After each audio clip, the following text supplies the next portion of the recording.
Shalom.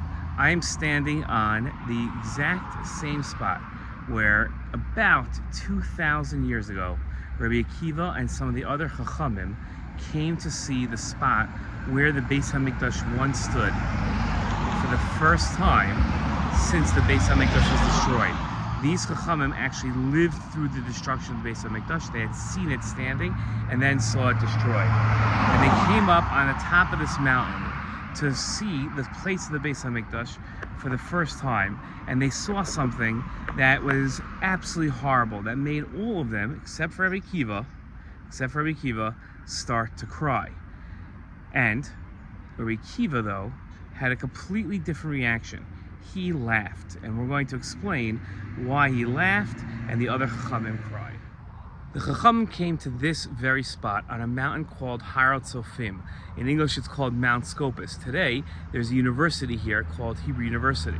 But back in the day, 2,000 years ago, there was very little on this mountain.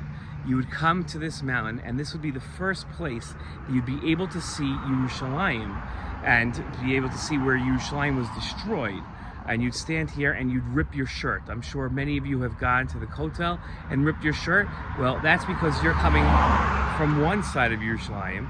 But if you come from the other side, from this side of Yerushalayim, the east side of Yerushalayim, which is the other side of the Kotel, so then you would stand on this mountain and rip your shirt. And that's where the Chachamim came on this very day to come look at the spot where the Beis HaMikdash once stood, what they remembered the Beis HaMikdash standing. And they came to look at it and see what it looked like today. Now Chachamim stood on this very spot, Rabbi Akiva among them.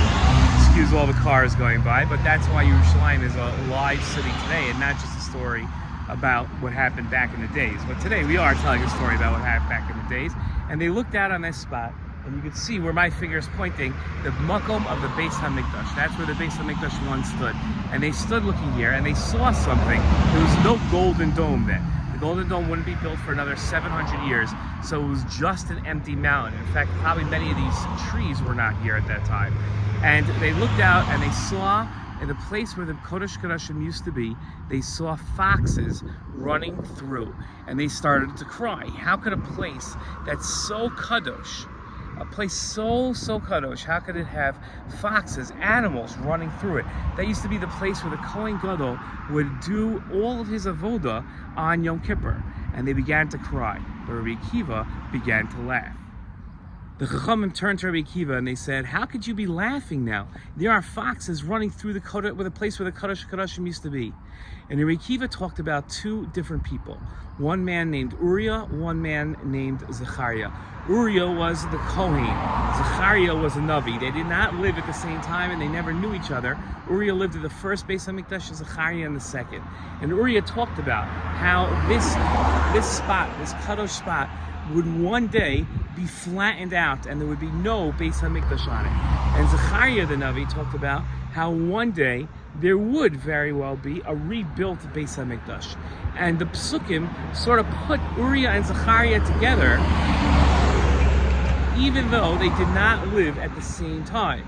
And Rabbi Akiva explained, in my whole life, I knew that Uriah's nevuah came true because I saw that the Beis HaMikdash was destroyed.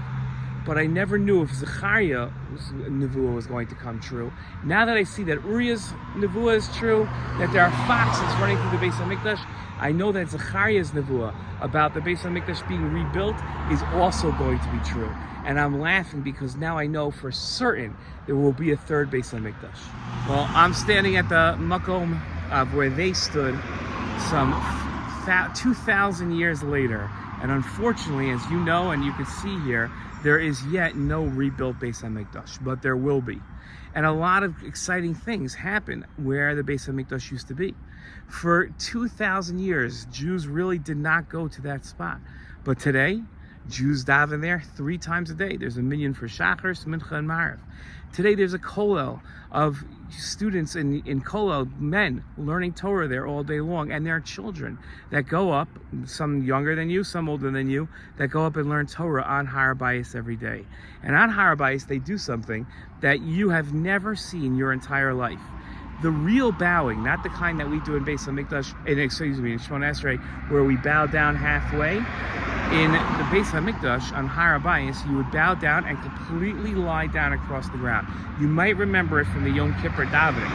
Well, they do that here every single day. There's a mitzvah to do that on Har HaBayis, and that happens every single day here. Now, why am I telling you about Yerushalayim today? Shouldn't it be smarter to talk about something to do with Rosh Hashanah or Yom Kippur or Sukkot, the Chagim that are coming up? Well, this spot has a very important role on Rosh Hashanah. On Rosh Hashanah, we read the Torah, we read from the story in Bereshis of Avram. It's a story you all know. I don't have to tell you the story, but of Avram bringing Yitzchak up to this very spot to offer him as a korban to Hashem. Now, of course, we don't give people as korbanos, but back then, Avram had full trust in whatever Hashem told him and wasn't going to question it. So when Hashem said, take your son up to the spot where you will give him and offer him, this was the spot right there. And because, if you remember correctly, the story was that Avram never slaughtered Yitzchak, didn't give him as a korban, but rather there was a ram there. And Avram offered that ram. And we blow the shofar to remember that Akedas Yitzchak, that moment.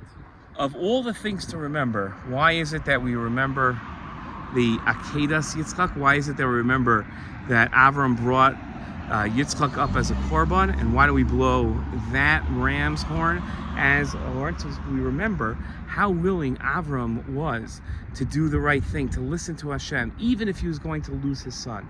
Now, the Torah doesn't ask us to lose our children, to give up our children. But the Torah does ask us to do things that are sometimes very hard. And in Rosh Hashanah, when we remember a lot of the things that we didn't do right the year past and things that we want to do better in the coming year, we think back to Avram and Yitzchak and how scared Yitzchak must have been to go up and his father tie him up on top of the Mizbeach, and yet he didn't complain. He didn't whine. Think about all the times our parents ask us to do stuff that we don't want to do, and we sit there and whine.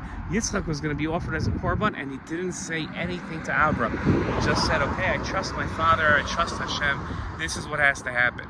And we don't have to go that far in Rosh Hashanah, but we do have to think to ourselves, what could I be doing better?